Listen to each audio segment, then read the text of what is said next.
अतुलित बलधामं हेमशैलाभदेहं दनुजवन कृशानं ज्ञानिनामग्रगण्यं सकलगुणनिधानं वानराणामधीशं रघुपतिप्रियभक्तं वातजातं नमामि।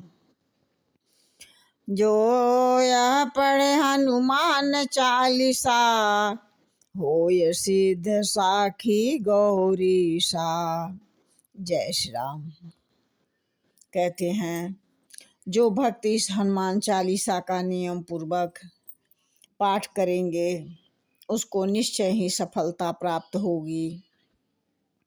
इसकी साक्षी साक्षात शंकर जी हैं। जो यह पढ़े का भाव यह है कि वह कोई भी जाति का हो, कोई भी धर्म मानता हो, किसी भी देश का हो, हनुमान जी में श्रद्धा रखकर पाठ करें। श्रद्धा रख करके पाठ करें तो पूर्ण कृपा होगी। हमने एक अंग्रेज को देखा था, वह हनुमान जी का भक्त था। उसको हनुमान चालीसा के पाठ से ही सिद्धि भी मिली थी। वह केवल फल खाता था और नित्य रात्रि में 100 पाठ हनुमान चालीसा का नित्य प्रति रोज करता था। ब्रह्मचर्य से रहता था। उसे दिव्य दर्शन होते थे। ऐसे ही अयोध्या में कुछ वर्ष पूर्व एक चमत्कार भी देखा था। लोगों ने बताया कि उसे हनुमान जी का दर्शन होता है। मैं उससे मिला। उसने पहले बहुत छिपाया, पीछे बताया कि हनुमान जी के जन्म दिवस कार्तिक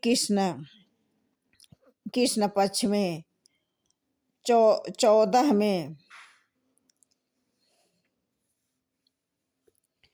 गोबर का चौका लगाकर उपवास करके एकांत कोठरी में बैठकर मैं हनुमान चालीसा के पाठ दिन रात बिना गिने 24 घंटे करता ही रहा।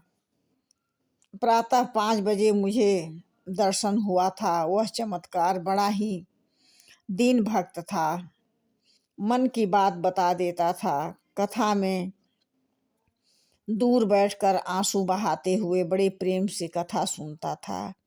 ऐसे भोले भक्तों को शीघ्र ही दर्शन होता है।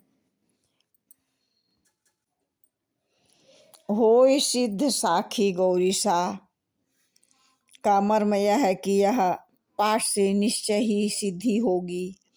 यह दृढ़ विश्वास पूर्वक गोस्वामी तुलसीदास जी ने इसलिए कहते हैं कि साक्षात शंकर जी ने उनसे कहा था। उन्होंने ही आज्ञा देकर इस चालीसा को लिखवाया। इसकी भाषा इतनी सरल है कि बच्चे, बूढ़े, स्त्रियां, ग्रामीण में रहने वाले सभी चाव से इसे पढ़ते हैं।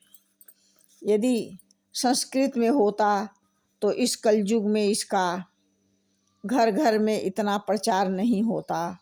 शंकर जी ने ही गोस्वामी जी से रामायण लिखवाई थी और उन्होंने आज्ञा देकर यह हनुमान चालीसा लिखवाया था। वही गुप्त रहस्य है, यहाँ गोस्वामी जी प्रकट करते हैं। प्रकट करते हैं कि श्री शिव जी ने यह वचन दिया कि जो इस चालीसा का पाठ करेगा उसे निश्चय ही सिद्धि प्राप्त होगी। जो चाहोगे वही वांछित फल अवश्य प्राप्त होगा। इसके गवाह शंकर जी हैं। इसी से गोस्वामी जी प्रतिज्ञा पूर्वक कहते हैं कि होय सिद्ध साखी गौरीसा। इस प्रकार से उन्होंने विश्वासपूर्ण ये बात कही है। जय श्री राम।